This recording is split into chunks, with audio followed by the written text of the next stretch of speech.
Yeah, the mind of the founder. Yeah. What is on the mind of the founder? Like, what's Dude, going on here? this nigga thinks like a crazy motherfucker. And mind your language for all the bitch hoes. Hey, these children watching this show. Come on now. Come on. Nah, but fuck, even the kids, bro, they gotta learn the language as well. It's something that they're gonna be exposed to. Yeah. It's gonna be exposed to anyways. I mean, you know. On the playground. Yeah, no, playground, on TikTok, on Facebook, and Yeah. you can't hide. You can't take us hide. through this blueprint, man. Like, what's happening? What's actually on? What is this mind of the founder? What? Man, the guy is a crazy motherfucker. He's thinking about fulfilling the book of Revelations, bro. Some Bob Marley type vibe. We got to fulfill the book. Bob Marley vibes, Bob bro. Marley vibes. Yeah. Okay, cool. Yeah. So what is that? So essentially, this is gonna be traumatizing for a lot of people. Extremely traumatizing. Okay. Because let me take you guys to my notes. Right. Let me take you to my notes. I got a virtual whiteboard here. Now, there's two aspects of life. First problem people are gonna trip on. They're gonna trip on my dog. Let us trip. You know we're tripping. They're gonna trip on the fact that the Bible, my G, is literature. So what I'm saying is, a lot of people don't pay attention to it. It's not necessarily a historical book. It's basically what you'd call a story, a fictional story written into a historical context. So the setting is historical. Mm-hmm. So meaning that there were nations like Egypt, Babylon, Persia, the Chaldeans. These nations existed in the past. Historically, there's evidence of that. But there's no evidence of the fact that these stories actually played out the way it's mentioned in the book. And do you know this how? We know this how. How do we know this? The style of writing, it's literature, dude. So if you look at the first 3 chapters of the book of Genesis, that just tells you that this is not a historical account of events. Because a history book, if you look at a history book, it will say, this particular individual lived from this time to this time, and then he died, and then this is what he did in his life. And so it becomes historical in that. That's history, right? Mm-hmm. Scientific, right? One of the biggest evidence that it's actually literature. Mm-hmm. And let me go give you some FaceTime. Sorry, motherfuckers. I'm sorry, motherfuckers. I'm busy showing these motherfuckers the screen. The biggest indication is the fact that if you look at the first 3 chapters of the Bible, the fact that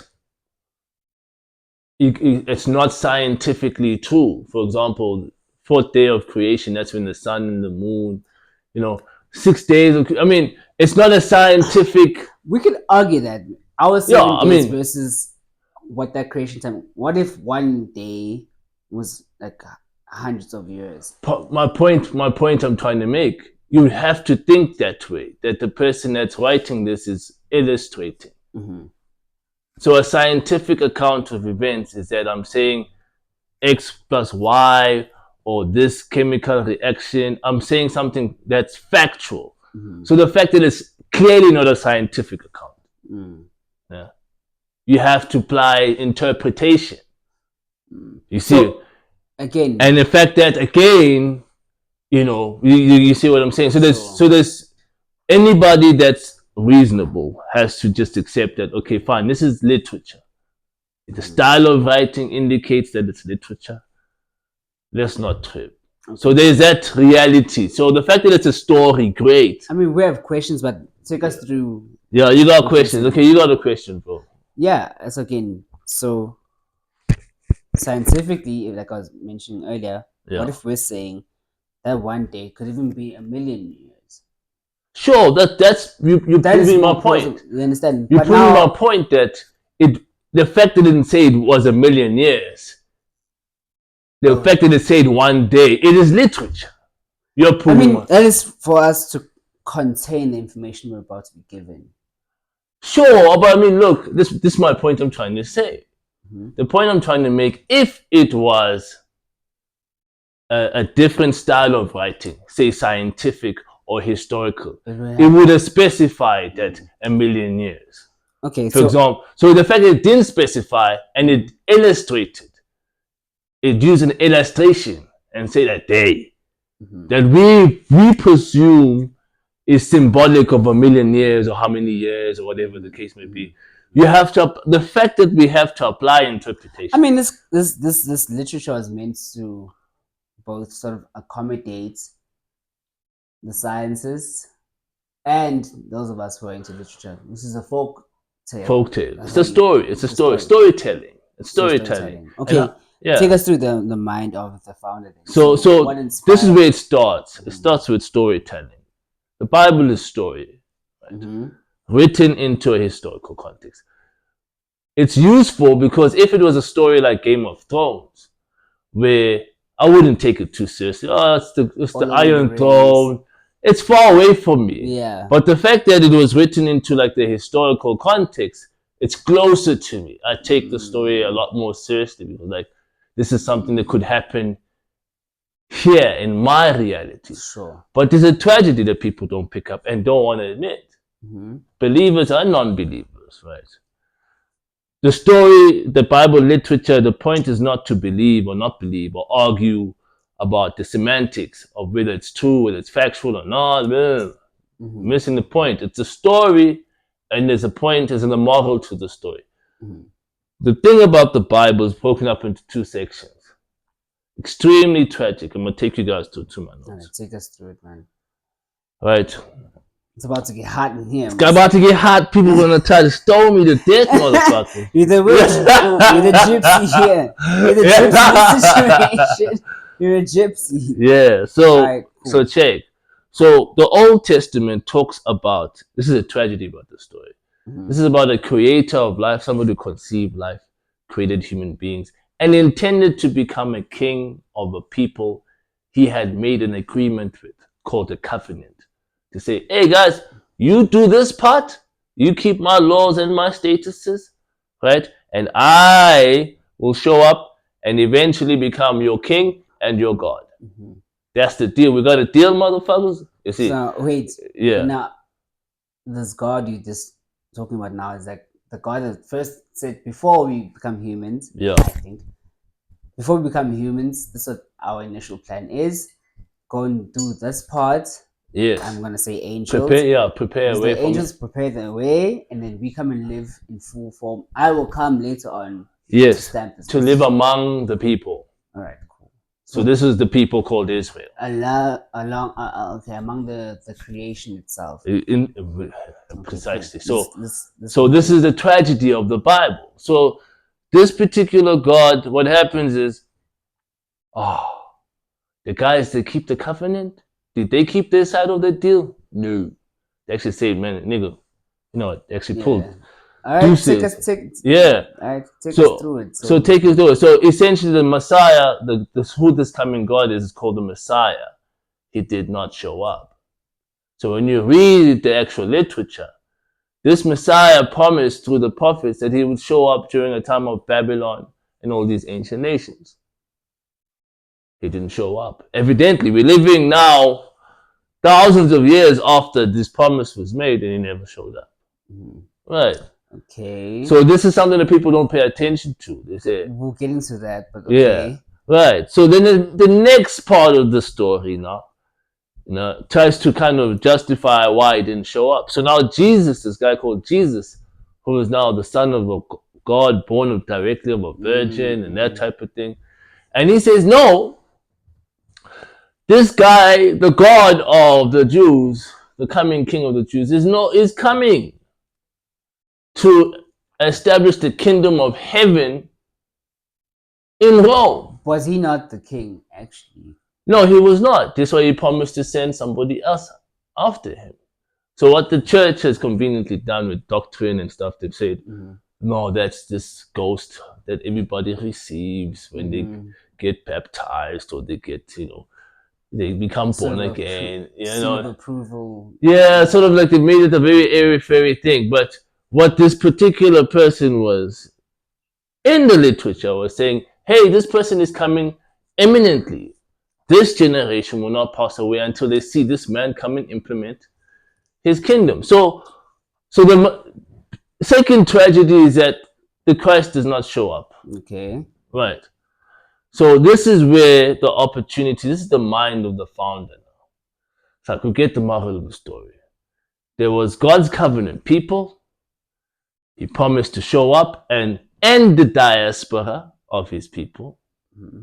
Regather them in their land and become their king. Doesn't show up.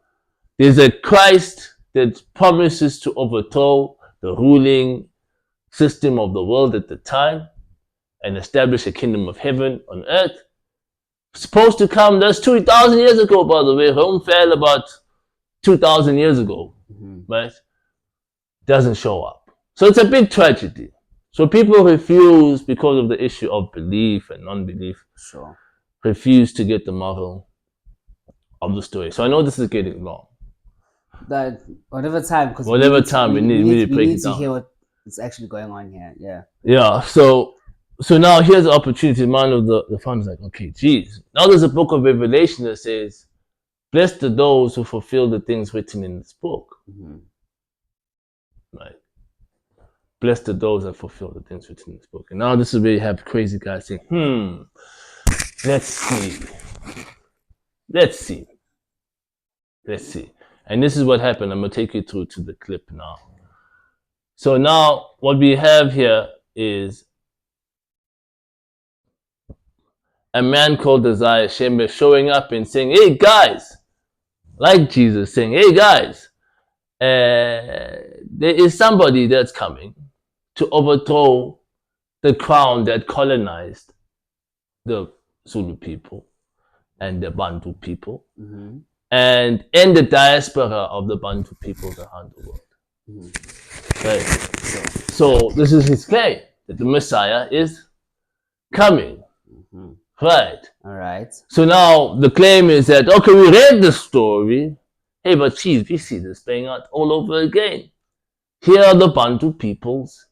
They've rejected their way of life that was given to them, particularly their customs and their norms, and have went off the norms of their colonizer. And hence they were given into the hands of the colonizer. So now here's the man saying, oh, guys, hold up.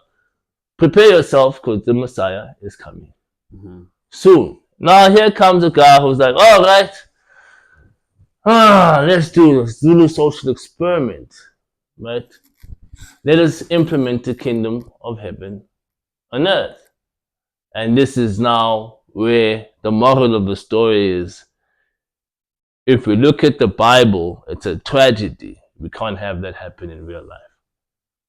And this is why we're making this intervention. And this is the mind of the founders to say, guys, the story was told to reveal to us is tragic.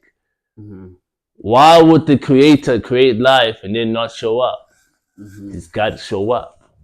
Somebody's got to be that nigga. And somebody's got to be that generation. You know what I'm saying? It's a trip, you know what I mean? All right. It's a trip. So somebody... You're just got to be like, this is a Jaru meets Zega Zega. You know what I mean? You know what I'm saying? I got you, yeah. Yeah. So that's what it is. Let's hear what Jaru has to say to Zega Zega. Yeah. All right, take us through it.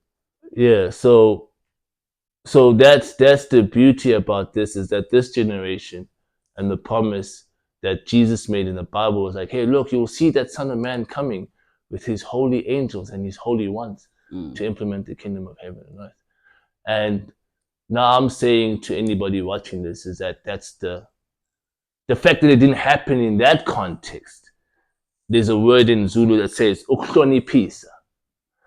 It puts in context where that idea, if it is true, should play out.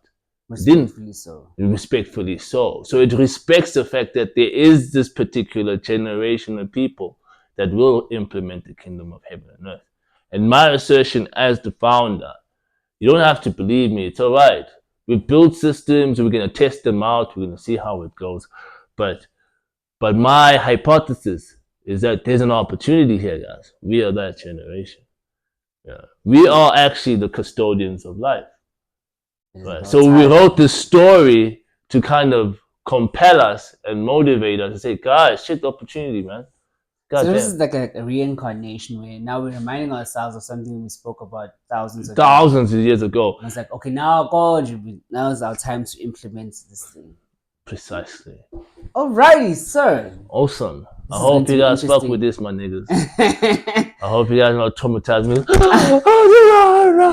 It could be heartbreaking. Let's go through it. All right, but it's all good. That's so good. We're gonna jump to the next one now. That's called how the mind of the founder, how he sees. So this is okay. How he's going to be able to see how I see how we could actually implement the kingdom of God. All right, awesome, guys. Let's go.